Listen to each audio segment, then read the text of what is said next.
அப்போ நீங்கள் திரைப்படத்துக்கு 100வது நாள் கொண்டாடலாம், அரசாங்கத்துக்கு எப்படி 100வது நாள் கொண்டாடலாம்? நீங்கள் அவர் மரியாதைக்குரிய முதலமைச்சர் விஜய் அவர்கள் ஆட்சி வந்துட்டாருன்ன உடனே நீங்கள் வந்து 100வது நாள் கொண்டாடணும் அப்படின்னா, அதுக்கப்புறம் நீங்கள் வந்து வெள்ளி விழா கொண்டாடுவீங்க போல இருக்கு, அப்புறம் பொன் விழா கொண்டாடுவீங்க போல இருக்கு. 5 வருஷமாக ஆட்சி நடக்கணும். அதனால் வந்து 100 நாள் 200 நாள்லாம் இல்லாமல் இன்றைக்கி அவங்க இன்ஸ்டால்மெண்ட்டில் அவங்களோட விவசாயிகளுக்கான கடன் தள்ளுபடியை இன்ஸ்டால்மெண்ட்டில் செஞ்சிட்ருக்காங்க.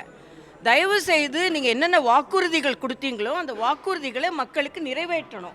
இல்லைனா மக்களுக்கு நம்பிக்கை வராது. இல்லைனா நம்ம வாக்குறுதி கொடுக்கலாம், வெற்றி பெறலாம், அதுக்கப்புறம் நாம் வந்து எப்படி வேணாலும் மக்களை வந்து ஏமாற்றலான்னு இருக்கக்கூடாது. நீங்கள் என்னென்ன வாக்குறுதிகள் கொடுத்தீங்களோ, மகளிர் உரிமை தொகை அதிகரிக்கணும், அதே மாதிரி வேலையில்லா பட்டதாரிகளுக்கு 4000 ரூபாய் கொடுக்குறேன்னு சொன்னீங்க, மடிக்கணினி கொடுக்கணும். ஆக இன்னும் கொஞ்சம் அனுபவபூர்வமாக கன்ஸ்ட்ரக்டிவாக இருக்கணும்.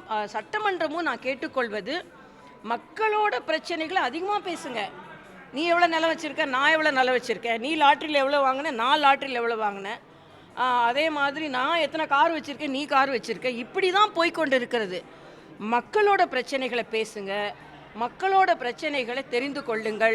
நேற்று கூட திருவொற்றியூரில் பார்த்தீங்கன்னா ஒரு தம்பி கொலை செய்யப்பட்டதற்கு நீங்கள் மினிஸ்டர்ஸ் எல்லோரும் போனி உங்களை கொண்டாடி முடிச்சிட்டாங்க. இனிமேல் நீங்கள் வந்து மக்களுக்கான அமைச்சர்களாக பணியாற்றணும். மக்கள் நேற்று 2 அமைச்சர்களுக்கு எதிர்ப்பு தெரிவித்திருக்கிறார்கள். அதனால் எனது தாழ்மையான கருத்து, இது வந்து கொண்டாட வேண்டிய நேரம் இல்லை, மக்களுக்காக பணியாற்றக்கூடிய நேரம். அதனால் மக்களுக்காக பணியாற்றுங்கள் என்பது எனது தாழ்மையான கருத்து.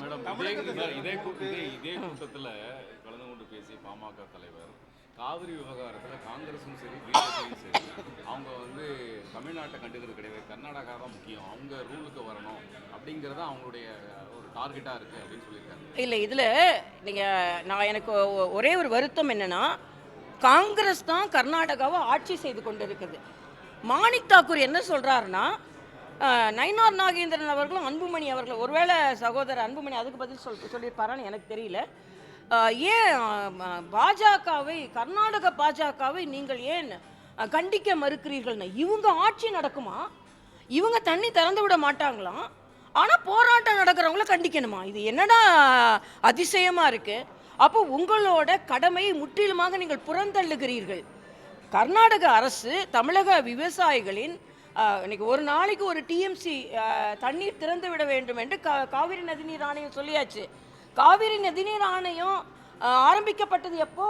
பிஜேபி ஆட்சி 2018 ஜூன் 1ஆம் தேதி தான் காவிரி நதிநீர் ஆணையம் அமைக்கப்பட்டது. ஆனால் அதுக்கு முன்னால் காவிரி ஒழுங்காற்றுக்குழு 2007 சுப்ரீம் கோர்ட்டு அறிவிச்சா கூட 2012 வரைக்கும் காங்கிரஸ் அரசாங்கம் அதை அறிவிக்கவே இல்லை. மக்களுக்கான, தமிழக மக்களுக்கான தண்ணியை சரியான பங்கீடு கொடுக்கவே இல்லை. அதனால் மரியாதைக்குரிய எடியூரப்பா அவர்கள் இருக்கும்போதும் சரியான நீர் வந்து கொண்டிருந்தது. அதனால் எல்லாத்துக்கும் 10ஆம் பொதுவாக பிஜேபியை குறை சொல்வதை விட்டுவிட்டு அங்கு காங்கிரஸ் ஆட்சி செய்கிறார்கள், இங்கே காங்கிரஸ் ஆட்சி செய்கிறார்கள். 2 மாநிலத்திலையும் பங்கெடுத்து கொண்டு இருக்கிறார்கள். 2 மாநிலத்திலையும் ஆட்சி செய்யும்போது நமக்கு தண்ணீர் வரலைன்னா அங்கே உள்ளவர்கள் முடிவு செய்ய வேண்டும். காவிரி ஒழுங்காற்றுக்குழுவையும் காவிரி நதிநீர் ஆணையத்தையும் மதிக்க வேண்டும் என்பது எனது கருத்து. நிச்சயமாக நம்ம விவசாயிகளுக்கு தண்ணீர் கிடைக்கணும், அந்த காவிரி இங்கே வரணும், அதில் எந்த மாற்று கருத்தும் இல்லை.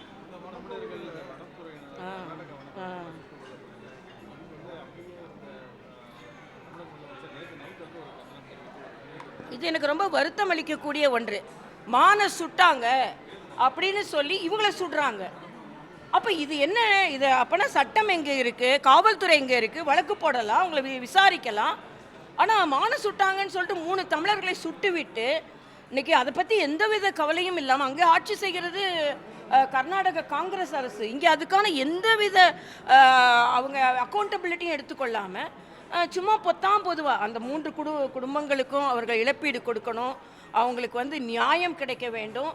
வருங்காலத்திலேயும் இப்படி தமிழர்கள் எந்த பாதிப்பும் எல்லையில் நடக்காத அளவிற்கு பார்த்து கொள்ள வேண்டும். மறுபடியும் சொல்கிறேன், இதை சுட்டு கொண்டதாக இருக்கட்டும், காவிரி பிரச்சனையாக இருக்கட்டும், அங்கே காங்கிரஸ் ஆட்சி நடந்து கொண்டு இருக்கிறது, இங்கே காங்கிரஸ் பங்கெடுத்து கொண்டு இருக்கிறார்கள். அவர்களோட பதில் என்ன? தமிழர்களின் உயிருக்கு அவர்கள் என்ன பதிலை சொல்கிறார்கள்?